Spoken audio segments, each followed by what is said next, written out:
Kyle Busch is asked if there is a strategy to get Martin Truex Jr. in the playoffs and says, that's a bad question. We're at Richmond. I have an itch. Spot on, spot off. Freddie. Brett. This is my Brett tie. I think this is my Brett tie Brett topic. tie question? It wasn't Ty Gibbs. I thought it was Ty Gibbs, but I just realized it's Ty Norris. What? Is it hot in there? You itchy? Is your I arm itchy? I spotted a great race at Richmond that night. Followed all your commands, too. Let me ask you a question. I didn't have any commands. Let me ask you a question. And you might not be able to answer this without getting suspended. Sorry. Brett's like, I'm dying. You can't Was answer. there What's Denny's fireball break, bathroom break? Yeah. was there talk about this before Richmond? Not to me. Okay. That's the question. Because a lot of times if we have code words or something like that, Here's what people need to talk understand. about it. If there was a He's I'm already dying. choking.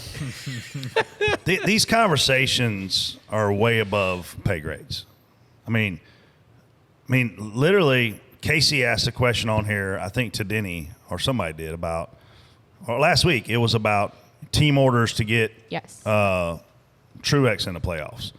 Like every That's what the organization, question's about, actually. every organization wants what's best for that organization. Well, if you're Michael Waltrip Racing at the time, you want 2 cars in the playoffs or 1? You want 2. Yeah. So you call your race accordingly. I think what transpired there, I don't think Clint did. I mean, you guys are going to get pissed off at this. I don't think Clint Bowyer did anything wrong. Why is that? Because I've seen people wreck on purpose for 40 years of my life. God damn it, I just lost $100. It should be 200. I am a man of my word, Jason. I do pay when I lose bets. I There's see your another $100. 100. Can you just... Casey, go buy some more Golden Goosey shoes. All right? But I've seen Dale Jr. admitted to wrecking on purpose at Bristol. When a driver wrecks another driver on purpose, it is intentionally bringing out a caution, okay? A caution. A caution. I will stand on my grave. I guess I won't be able to do that. I wouldn't do that. But it sounds like a hell of an idea. My ghost will stand on my grave and say, Clint Bowyer did not do anything wrong at Richmond. Where Michael Waltrip Racing royally f***ed up, I'm not paying you $200, Jason. Where they royally f***ed up was the radio chatter between the spotter / team owner / general manager and Brian Vickers, which was publicly displayed. Pit. Well, I don't want to pit. Okay, well, you're going to pit. I don't want to pit. I'm good. No. You're going to pit because we need this and this and this to happen. That's where you screwed up. Okay, so I don't know if Clint Bowyer wrecked on purpose. I'm not driving a race car. I can tell you when he wrecked, I was not looking at him. I was looking in turn 1. And I heard a car wreck, and I looked, and Jeff Dickerson was filling in for my friend, TJ Majors, that weekend. You weren't Was even he? there? You weren't I don't part of remember. that? I thought I was there. Nah, you wasn't there. What year was this? 13. Whatever year you had intestinal problems. Are you sure it Okay, wasn't keep before going. that? You were not at Richmond. I'm September telling you. 2013. I walked down there. Jeff Dickerson came Oh, down there to maybe. me. He Might doesn't have even been, know yeah. when he's here or not. That's right. You're supposed to be the sober I was one. watching it. You were watching Yeah. it, I'm sure. So I go down there. Jeff Dickerson walked down to me, and he was like, hey, what happened? I was like, I don't know. Did you hit me? Because, again, I wasn't watching. I mean, we're always watching. I watch my car 25% in front of me. My car, I was looking into turn 1. I heard a car wreck. I looked down. It was me, and I'm like, damn.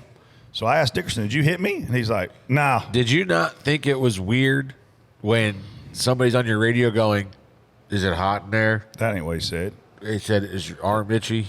Clint legitimately had poison ivy all over his body. Like that, sure. and that was my thing too. Like when he got post-race, if he had taken his fire suit off and tied it around his belt like they do all the time, he was covered in poison ivy.